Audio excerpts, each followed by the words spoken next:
Coucou, ça faisait hyper longtemps que je n'ai pas fait de vidéo et là j'ai envie de faire ma part de colibri. J'ai envie de faire ma part de colibri parce que c'est la nouvelle lune et qu'à la nouvelle lune c'est bien de semer de nouvelles graines. D'une, de deux, c'est l'ascension.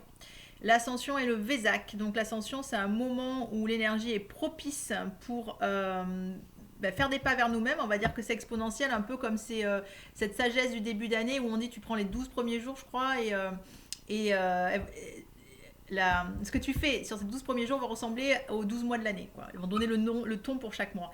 Et bien l'ascension, c'est un peu ça, c'est vraiment des pas ascensionnels vers nous-mêmes, donc qui démarrent là du 13 mai jusqu'au 18. Voilà, bon, ça s'arrête pas pile poil ces jours-là, mais c'est des énergies propices et c'est aussi le moment du Vésac où les énergies christiques et bouddhiques sont rassemblées. Donc nos polarités intérieures, l'occasion d'œuvrer à partir de notre plénitude et comment on œuvre à partir de notre plénitude en prenant conscience de nos polarités. Donc je n'ai jamais été autant en paix qu'à la hauteur où j'ai su accueillir, accepter mes colères et les regarder en face. J'ai jamais autant été dans l'amour qu'à la mesure où j'ai su accepter mes parties qui étaient au service de la haine à l'intérieur de moi. Donc c'est vraiment un moment propice de conscience, d'élévation de l'âme et de créer dans la matière des choses puissantes et belles.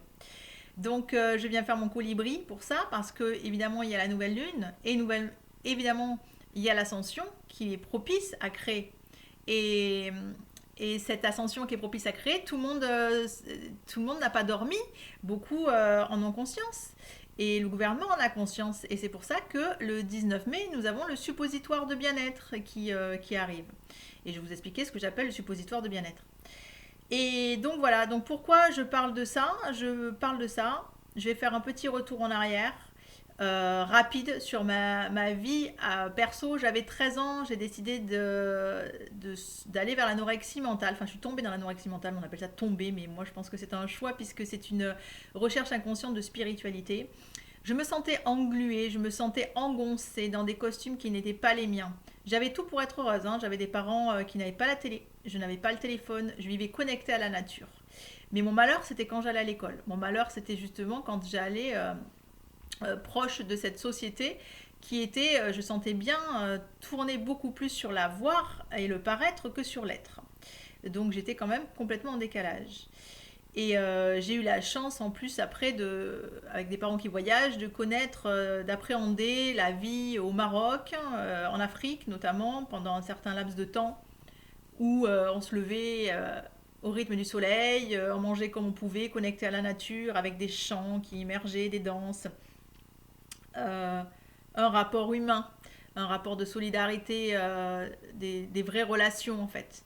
Donc j'ai fait ce choix à ce moment-là, j'ai eu la possibilité, soit je restais vivre dans ce monde-là qui me correspondait beaucoup plus au niveau du cœur, au niveau de l'âme, soit je repartais dans ma vie occidentale, voilà. Et je me suis dit que j'avais un message à porter. Et à ce moment-là, et donc j'ai choisi la vie occidentale. Donc je vous fais ce petit débriefing pour vous dire que j'ai conscience depuis très longtemps de l'engluement et du conditionnement et du phagocytement dans lequel nous sommes, ce que certains appellent d'ailleurs, je crois, l'ingénierie sociale.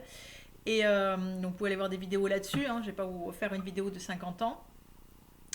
L'engluement, je le percevais au travers notamment de l'école. L'école qui me faisait tout le temps me répéter inexorablement, finalement, le message porteur, c'était que toutes les solutions se trouvaient à l'extérieur. Si tu as un bobo, tu vas voir l'infirmière. Si tu es malade, tu vas voir le médecin. Si tu n'es pas bien dans tes baskets, tu vas voir le psy. Euh, et puis tout ce que tu sais rien en fait. Tu es un sac vide et il faut que tu apprennes par cœur des choses parce que tu es tellement vide et tellement bête que tout se trouve dans les livres. Mais toi, tu n'as pas de choses intéressantes à apporter ici. Et ça me rendait très très malheureuse en fait, hein. Et donc j'avais conscience de ce libre arbitre et pouvoir créateur qui était tronqué. Et j'ai très vite pris conscience, je le disais d'ailleurs, je disais que j'allais passer ma vie à me sortir tous les... je m'entourais les boutons en cours parce que je m'embêtais. Et donc j'allais passer ma vie à me sortir de toutes les étiquettes qu'on m'avait fichées dessus. Et, euh, et puis je suis fille d'enseignant, hein, et d'éducation nationale. Donc voilà, je jette des pavés dans la mare, je suis un peu désolée. Je suis pas en train de jeter le bébé l'eau du bain. Là-dedans, il y a des personnes très investies, des personnes qui croient en ce qu'elles font. Voilà, c'est la façon dont c'est fait que je pense qu'est à revoir. Donc le premier conditionnement, je l'avais perçu, c'était à l'école, où on développait un mental. Puisque le mental, en fait, il est là pour ne pas nous faire être en marge. Le mental, il faut qu'on soit bien dans la communauté. Donc il faut être comme tout le monde. Parce que si t'es pas comme tout le monde, t'es montré du doigt. Si t'es pas comme tout le monde, ben, tu peux pas être accueilli. Voilà, ce souci déjà avec la différence, que je trouve, qui est cultivé à l'école. Donc ça, c'était ma première prise de conscience. Et donc bah là, aujourd'hui, je pose ces intentions claires en nouvelle lune. Puisse-t-on, avec tout ce qui s'est passé dernièrement, ne pas repartir dans l'englument? Puisse-t-on rester connecté, inspiré, éveillé, s'il vous plaît, et je me le dis à moi, pour nos enfants, pour la terre-mère, c'est l'heure. Le grand wake-up, c'est maintenant. La prise de conscience, c'est maintenant. Pourquoi je vous dis maintenant? Parce que effectivement, l'ascension du Vésac, l'ascension, pardon, et le Vésac, et aussi parce que ce 19 mai, il est attendu par nos gouvernements qu'on se rendorme. Il est attendu par nos gouvernements qu'on se réenglue. Ce qu'on a su faire plein de fois. Donc là, maintenant, il y a eu toutes ces prises de conscience. Donc, comment ça marche en fait tout ça? Donc là, moi, je vous ai partagé ma première prise de conscience par rapport au conditionnement scolaire.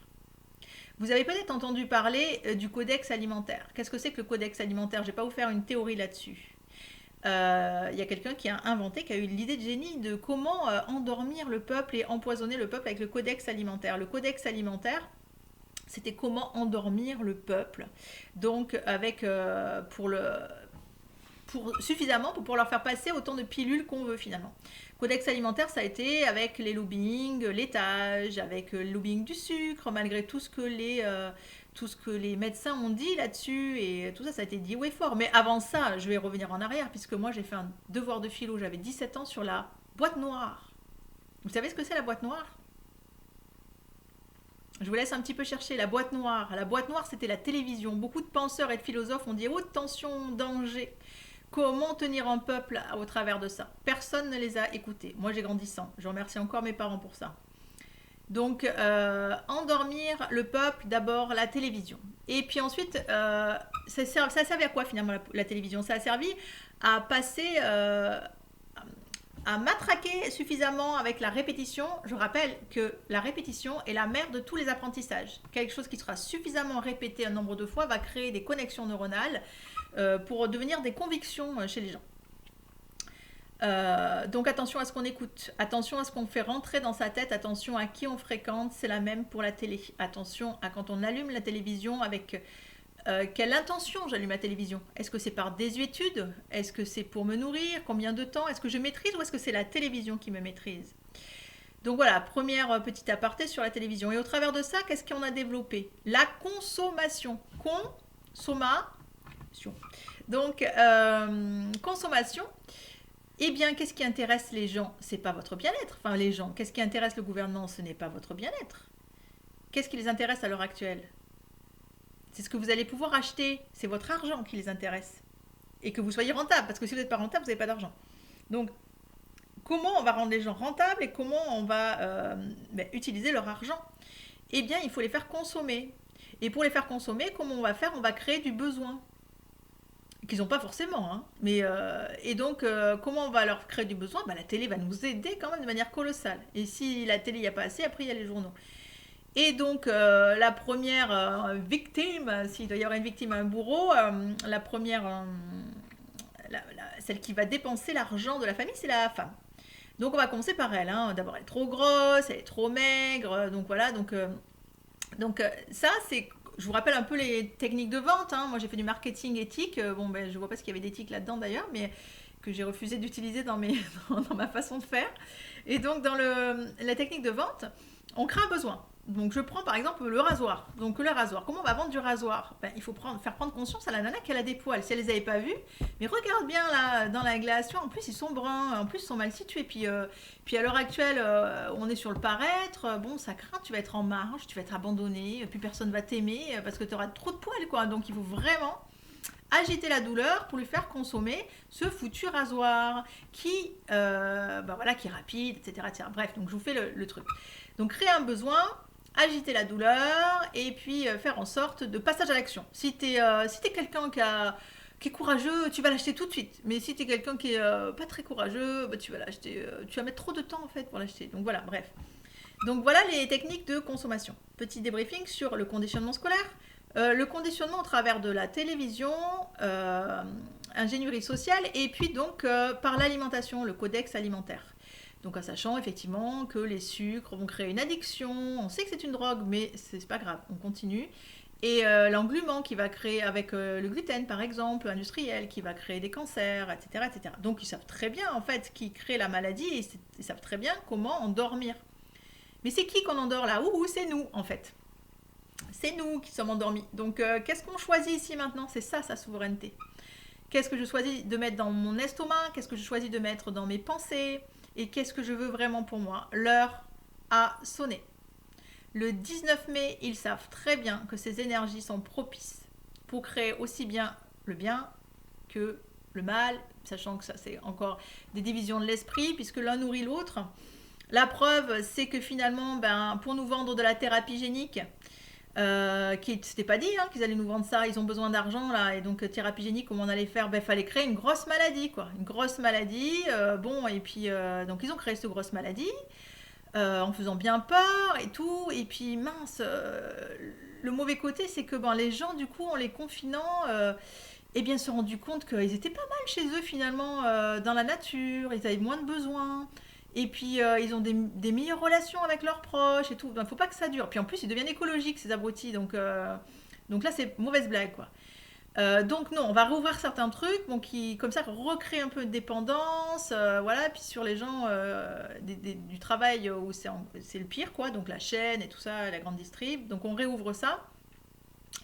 Et puis voilà, et là il faut faire force 12 parce que les gens ne sont pas assez alertés, donc il faut créer des vrais morts. Mais bon mince, on n'en a pas, donc comment on fait? Donc les médias vont nous aider. Donc là il y a les deux, il y a les formes de médias mainstream, les médias indépendants qui se font fermer leurs trucs régulièrement, qu'ils soient médecins, qu'ils soient chercheurs, voilà, on les muselle, et puis donc on trouve des soins. On a trouvé donc l'ivermectine, on a trouvé, j'ai bouffé son nom, la clo machin là. Mais non, surtout pas, parce que mince, on doit vendre ce putain de thérapie génique là. Oh oh. Donc ça marche pas, c'est de la foutaise, c'est du truc à bisounours, enfin comme d'habitude. Et donc, accélération, et il faut toucher qui en premier? Qui sait l'avenir du peuple? Il faut toucher les enfants. Donc eux, depuis le début, on les muselle, depuis le début, on les empêche de respirer, depuis le début, on les empêche d'avoir des activités, parce que ça fait du bien les activités sportives, donc ils en ont plus, ils n'ont plus d'anniversaire, donc non, ils feront quand ils auront 40 ans, parce que les anniversaires c'est beaucoup plus intéressant quand on a 40 ans. Et donc voilà, les enfants sont force 12 là, bien touchés, mais on est peut-être encore trop englués, et une sagesse d'ancien, c'est une société qui sacrifie, une société qui n'a plus d'égard, qui n'a plus d'empathie, de considération pour ses enfants et ses aînés, est une société qui se meurt. Voilà. Et donc là, on est en train de mourir, tant mieux. Moi, je le dis haut et fort, tant mieux. Tant mieux, parce que j'ai rêvé de ça. J'ai rêvé de ce wake-up. Et moi, j'ai en plus ma fille qui vient de me le dire tous les jours, qu'elle en peut plus, qu'elle aime pas cette société, qu'elle en veut pas, qu'elle veut pas de l'avoir, elle veut de l'être. Et voilà. Et donc, ce que je trouve génial dans tout ce qui s'est passé, c'est qu'il y a des élans de solidarité qui se sont faits. Les gens sont reconnectés plus à la nature. Beaucoup veulent des écolieux. Beaucoup veulent co-créer. Donc voilà, moi je suis thérapeute autour du mouvement, yoga, danse et puis émotionnel. Et j'ai rencontré plein de gens qui ont envie de co-créer autour de la permaculture, Et la nouvelle école, elle est là. Celle qui connecte au vivant, celle qui respecte, qui connecte au respect de soi, à l'amour. C'est ça. Ça sera sans doute cette forme-là. Donc là, je pose la question, est-ce qu'on choisit le 19 mai d'accepter ce suppositoire? Oui, ils vont rouvrir des bars et des restaurants, c'est génial, alors on va prendre des bières et du café. Et je suis contente pour les restaurants et les restaurateurs, c'est pas le deal. Ce que je veux dire, c'est que moi j'étais bercée par Coluche petite. Il disait déjà ça, c'était déjà dénoncé. Qu'est-ce qui a évolué depuis 4 ans? Il est mort en 85, Coluche. Qu'est-ce qui a évolué depuis? Rien. On s'endort. Et là, j'avais plus de CD l'autre jour dans la voiture. On est parti en vadrouille avec ma fille. Elle a voulu Trio. J'ai redécouvert Trio. Il a 20 ans d'âge, Trio. 15 ans, le groupe. J'adorais ce groupe. Pareil. Tout était dit. Qu'est-ce qui a bougé? Rien. Est-ce qu'on choisit d'être les pantins d'une consommation? Parce que c'est ça, là. Ils nous créent un besoin. Le besoin d'être vacciné par un vaccin qui n'en est pas. Enfin, c'est la chasse au Dahu, quoi. Donc moi, je ne veux pas repartir dans ce monde-là. Je ne repartirai pas. Hein. Je vous le dis, cash. Je prends l'engagement envers moi-même. Et donc ce 19 mai, n'allons pas nous endormir en disant mais quand même, bon mais ça a réouvert, ça pourrait être pire quoi. Hein, franchement, on pourrait avoir les pieds attachés, les mains attachées, une culotte sur la tête. C'est que le masque quoi. C'est rien du tout. Enfin, bon, on peut prendre sur nous. Moi, je veux pas offrir d'un monde à ma fille où on peut prendre sur soi. Je veux pas offrir à ma fille un monde de ça pourrait être pire. Je veux un monde de ça pourrait être mieux, ça pourrait être meilleur. Et ça pourrait être génial à l'image de la terre-mère, à l'image de la nature, où tout est magique. Il n'y a que nous pour créer des trucs aussi complètement ahurissants en fait. Je suis beaucoup avec mes chats, je suis beaucoup avec les animaux. Il n'y a que nous hein, pour faire des trucs aussi quand même, je sais pas, c'est presque fantasque. Bref. Et donc là, l'heure, elle est à l'alternative, je pense. Elle est à recréer, co-créer. Et donc, comment créer et co-créer? En fait, pour pouvoir créer, il faut déjà être dans l'espace propice pour créer. Parce que si je suis dans un espace où je suis asservie, un espace où je suis frustrée, je suis en réaction. Et un vrai espace de création, c'est quand je suis totalement ressourcée. Et totalement ressourcée, c'est moi qui choisis d'être ressourcée. Ressourcée, c'est finalement être connecté, c'est être bien nourri, c'est être reposé. Donc tout a été fait aussi pour qu'on ne soit pas ressourcé. Hein. Les 3-8, voilà, le fait de travailler comme des dingues, de courir partout avec les enfants, etc. C'était fait aussi pour qu'on aille plus vite et que le codex alimentaire puisse prendre place et tout ça. Est-ce que je choisis cette accélération temporelle? Est-ce que je choisis de me connecter à l'essentiel? Moi, j'aime beaucoup Pierre Rabhi et j'aime bien m'en inspirer. Et c'est vrai que moi, j'ai pas choisi d'être un produit, d'augmenter le produit national brut de la société non plus, quoi. Et j'ai des enfants, enfin j'ai eu un enfant et des animaux, et je veux leur offrir le meilleur. Je veux voilà, être dans cet espace où je suis ressourcée, où je ne cours pas, où je prends soin de moi, et en prenant soin de soi, on peut prendre soin des autres. Voilà ma pensée du moment. Donc le 19 mai, restons connectés. Le 19 mai, créons. Utilisons cette force de l'ascension là pour poser nos graines pendant ce 13 au 18. Poser chaque jour une graine d'éveil, de conscience, d'amour. Et voilà, je vous dis à tout vite, désolée pour cette vidéo vraiment plus que longue. Je l'avais prévue courte et concise. Je ne me suis pas améliorée sur le sujet. Le sujet est vaste. Donc je serai heureuse de vous lire, de lire vos commentaires en fin de vidéo pour savoir ce que vous avez envie de créer, comment vous avez envie de voir les choses déjà ici et maintenant, et puis ce 19 mai, comment vous le voyez réellement, quoi. N'oublions pas nos enfants, n'oublions pas la terre-mère. À tout bientôt. Je vous embrasse.